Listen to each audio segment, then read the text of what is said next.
जय ज्योती, जय सावित्री. मी पुणे सावित्री शक्तीपीठ श्री वाणी दशरथजी Kuladhar sir यांच्या मार्गदर्शनाखाली मी विद्या सोनवले. सावित्रीबाई फुले जयंती या निमित्ताने मी त्यांच्या जीवनातील एक प्रसंग सादर करीत आहे. जेव्हा माझं शेटजींबरोबर लग्न झालं त्यानंतर मला कळलं की हा माणूस सर्वसाधारण नाही, तर ही व्यक्ती लाखो करोडो लोकांना जगण्याची ऊर्जा देणारा एक क्रांतीसूर्य आहे. त्यांनी 1 जानेवारी 1848 ला शाळा काढली. तेव्हा सनातन्यांची कोल्हेकुई सुरू झाली. ओरडायला लागली, म्हणाले धर्म बुडाला, धर्म बुडाला.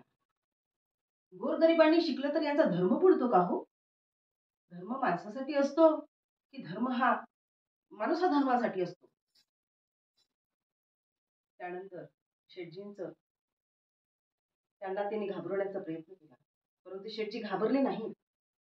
त्यांनी मला म्हटलं, सावित्री, आपल्याला गोरगरिबांच्या दुःखितांच्या डोळ्यामधील अश्रू पुसायचे आहेत बरं का.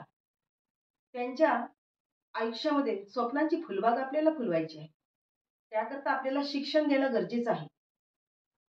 शिक्षणामुळे माणसामध्ये माणुसत्व प्राप्त होते. शिक्षणामुळे त्याला हिंमत येते, तो विचार करतो, तो त्याला ऊर्जा मिळते आणि तो धडपडतो आणि काहीतरी प्रगती करतो. आणि म्हणून आपल्याला लोकांना शिक्षण देणे हे अत्यंत आवश्यक आहे. त्यांनी मला विचारलं, सावित्री, तू मला साथ देशील? मी म्हटलं, हो, देणार ना. होच काय, मी कामाला सुरुवात पण केली. मी रोज आता शाळेमध्ये जायला लागले. परंतु मला सनातन्यांनी त्रास देणं सुरू केलं.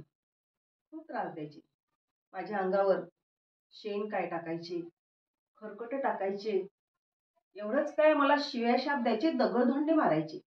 पण मी मात्र घाबरली नाही. स्त्री शिक्षणाची धगधगशी मशाल मी हातात घेतली होती ना. शेळीप्रमाणे जगलात तर काम होतं, परंतु वाघाप्रमाणे जगलात तर मात्र नाम होतं. आणि म्हणून मी अजिबात घाबरायचं नाही ठरवून टाकलं. परंतु एक दिवस काय झालं, एक ढटिंगण माझ्या मागून चालत चालत येत होता. मला थोडीशी जाणीव झाली. मी वळून पाहिलं. तो काय, तो माझ्या अगदी अंगाला स्पर्श करणार एवढ्या जवळ आलेला. मी त्याला मला म्हणाला, ए टवळे, मुलींना शिकवणं बंद कर. तुला तुझी अब्रू प्रिय आहे की शिकवणं प्रिय आहे? मी म्हटलं त्याला, मी कोण आहे तुला माहित नाहीये? मी खंडोजी पाटलांची कन्या आहे आणि मी पहेलवान ज्योतिराव फुले यांची मी पत्नी आहे. आणि तशीच त्याच्या कानफटीत 2 सणसणीत लावल्या. सणसणीत लावल्याबरोबर तो खाली कोसळला, गाल चोळत बसला.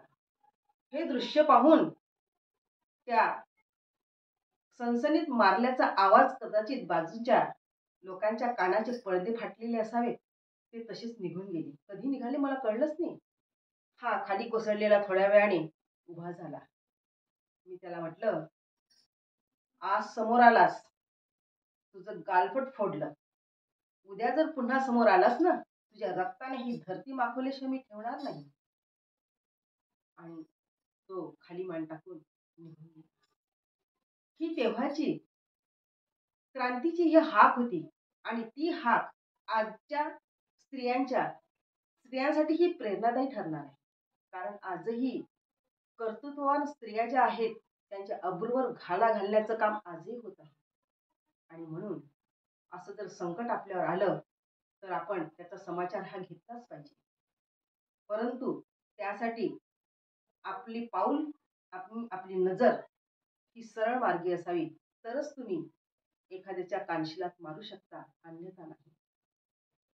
सगळ्यांनी संकट प्रसंगी धाडसाने वागा, एकमेकींना सहकार्य करा, एकमेकींच्या संकटामध्ये धावून जा, एकमेकींचे उणधुणं काढण्यामध्ये वेळ न घालवता एकमेकींना सहकार्य करा. एवढंच मी म्हणेन. जय ज्योती, जय